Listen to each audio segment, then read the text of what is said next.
wabarakatuh. Kami dari kelompok 6 ingin mempresentasikan makalah tentang demokrasi. Assalamualaikum warahmatullahi wabarakatuh. Perkenalkan, saya Erwana Asyakira dengan NPM 21031190. Saya akan menjelaskan bagian pertama dari presentasi kelompok 6 tentang demokrasi. Demokrasi adalah bentuk pemerintahan di mana rakyatnya memiliki hak yang sama dalam pengambilan keputusan yang dapat mengubah hidup mereka. Sistem ini mengizinkan rakyat untuk berpartisipasi baik secara langsung maupun melalui perwakilan dalam pengambilan keputusan-keputusan dan pembuatan hukum. Demokrasi mencakup kondisi sosial, ekonomi, dan budaya yang memungkinkan adanya praktik kebebasan politik secara bebas dan setara. Demokrasi mengandung makna penghargaan terhadap harkat dan martabat manusia. Kata ini berasal dari bahasa Yunani, yaitu demokratia, yang artinya kekuasaan rakyat. Kata ini berasal dari kata demos, yang artinya rakyat, dan kratos, yang artinya kekuasaan atau kekuatan. Pada abad ke-5 sebelum Masehi, untuk menyebut sistem politik di negara kota Yunani, salah satunya Athena, kata ini merupakan antonim dari kata aristokrati, yang artinya kekuasaan elit. Ada beberapa jenis dan bentuk demokrasi, tetapi hanya ada dua. Keduanya menjelaskan bagaimana cara rakyat mewujudkan keinginannya. Bentuk demokrasi yang pertama adalah demokrasi langsung, yaitu seluruh rakyat aktif dan berpartisipasi secara langsung dalam pengambilan keputusan dalam pemerintahan. Di kebanyakan negara dengan demokrasi modern, seluruh rakyat masih merupakan satu kekuasaan berdaulat. Namun, kekuasaannya tidak dilangsungkan secara langsung melalui perwakilan. Ini disebut demokrasi perwakilan.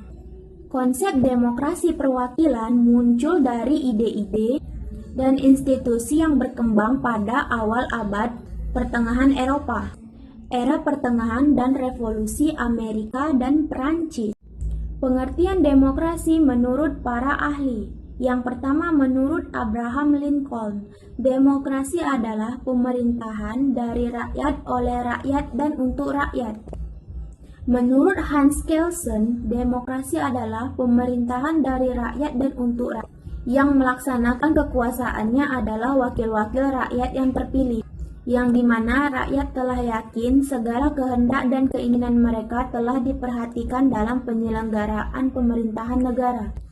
Menurut Samuel Huntington, demokrasi adalah jika para pembuat keputusan bersifat kolektif. Yang paling kuat dalam suatu sistem dipilih melalui sebuah pemilihan umum yang bersifat adil, jujur, dan berkala. Dan di dalam sistem itu, para calon bebas untuk bersaing untuk memperoleh suara dari hampir seluruh penduduk dewasa yang memiliki hak untuk memberikan suara pada pemilihan umum. Menurut Henry B. Mayo, kebijaksanaan umum ditentukan oleh mayoritas dan wakil yang diawasi secara efektif oleh rakyat dalam pemilihan-pemilihan yang didasarkan atas prinsip kesamaan politik dan diselenggarakan dalam keadaan kebebasan politik. Assalamualaikum warahmatullahi wabarakatuh. Perkenalkan, nama saya Eka Rahayu Putri, NPM 21031206. Saya akan membacakan tentang sejarah demokrasi. Sejarah demokrasi.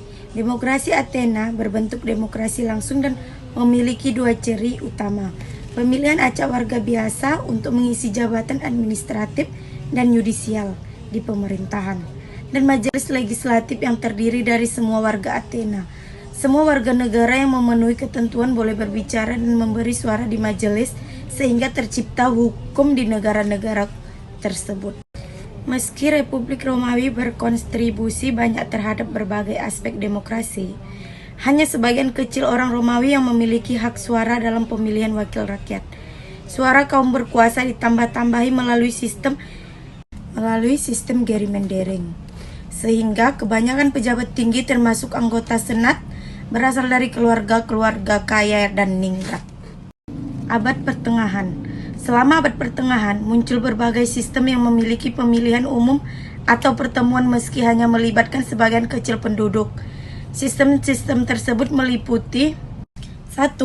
Pemilihan Gopala oleh kasta atas di Bengal, anak benua India.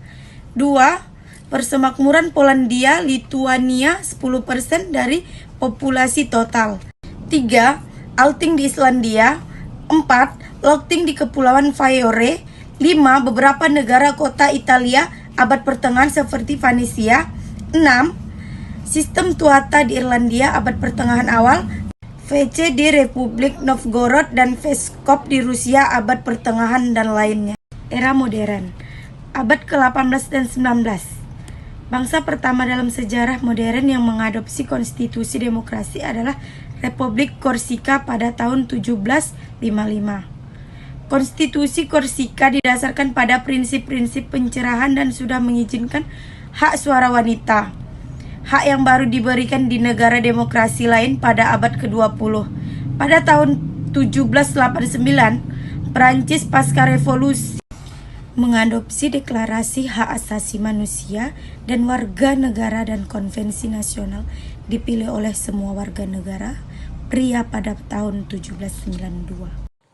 Assalamualaikum warahmatullahi wabarakatuh. Perkenalkan, nama saya Haris Suhari, NPM 21031142 akan melanjutkan materi tentang demokrasi. Transisi yang terjadi pada abad ke-20, yaitu demokrasi liberal, muncul akibat serangkaian gelombang demokrasi. Gelombang demokrasi tersebut ada akibat terjadinya perang, revolusi, dan kolonisasi.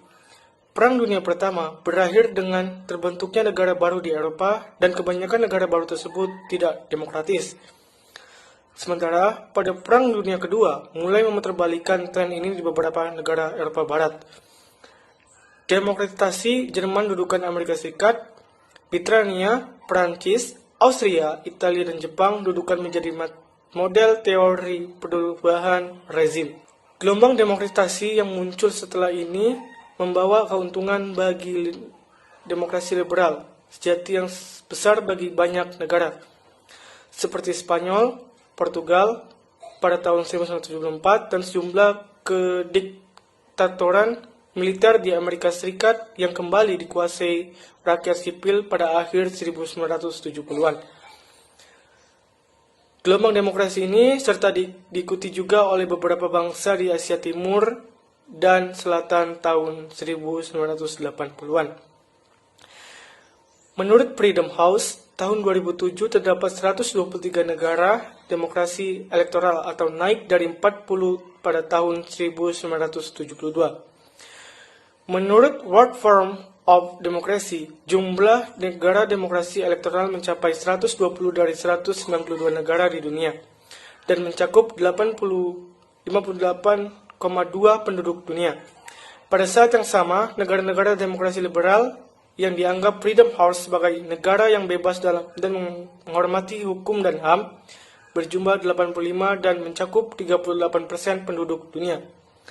Terakhir, pada tahun 2010, Perserikatan Bangsa-Bangsa menyatakan bahwa pada tanggal 15 September diperingati sebagai Hari Demokrasi Internasional.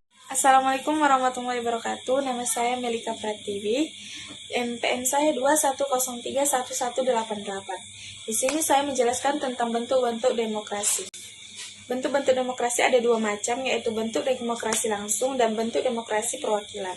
Demokrasi langsung ini merupakan suatu demokrasi di mana setiap rakyat memberikan suara atau pendapat dalam menentukan suatu keputusan. Dalam sistem ini, setiap rakyat mewakili dirinya sendiri dalam memilih kebijakan sehingga mereka memiliki pengaruh langsung terhadap keadaan politik tersebut. Sedangkan demokrasi perwakilan, yaitu seluruh rakyat memilih perwakilan sebagai pemilihan umum untuk menyampaikan pendapat dan mengambil keputusan bagi mereka. Jenis-jenis demokrasi berdasarkan prioritas ada 3 macam, yaitu demokrasi material, demokrasi formal, demokrasi campuran. Demokrasi dan birokrasi. Istilah birokrasi dan demokrasi kerap dipertentangkan satu sama lain. Pertentangan ini berlaku baik pada tataran akademis maupun awam. Di suatu sisi, birokrasi publik menempati posisi paling penting dalam administrasi publik yang efektif. Namun, birokrasi dianggap bersifat legalistik dan menghasilkan tuntutan serta keinginan warga negara secara individual. Birokrasi cenderung diasosiasikan dengan sesuatu yang bersifat hierarkis, bahkan untuk pemerintah yang otoritarian. Ini tetap terjadi meski birokrasi tersebut justru untuk mengimplementasikan kebijakan yang telah dibuat dan seringkali secara demokratis.